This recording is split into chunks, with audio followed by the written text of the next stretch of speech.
ছাত্র জনতার বিপ্লবকে বিতর্কিত করতে ফ্যাসিবাদীরা নানা কর্মকাণ্ড চালাচ্ছে বলে মন্তব্য করেছেন বাংলাদেশ ইসলামী ছাত্র শিবিরের সেক্রেটারি জাহিদুল ইসলাম। দুপুরে বায়তুল মোকাররমের উত্তর গেটে আয়োজিত বিক্ষোভ ও সমাবেশে তিনি এই মন্তব্য করেন। বলেন, ফ্যাসিবাদ এখনো নানাভাবে ষড়যন্ত্র করে যাচ্ছে, তবে এই প্রজন্মকে বোকা ভাবা যাবে না।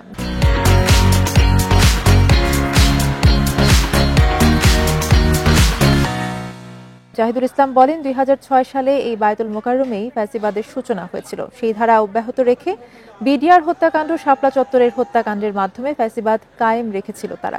জুলাই গণহত্যার বিচারের দাবিতে জাতীয় ছাত্র সংহতি সপ্তাহের অংশ হিসেবে রাজধানীতে এই বিক্ষোভ ও সমাবেশ করেছে ইসলামী ছাত্র শিবির। এর আগে মতিঝিল থেকে বায়তুল মোকাররম পর্যন্ত মিছিল ও সমাবেশ করে সংগঠনটি।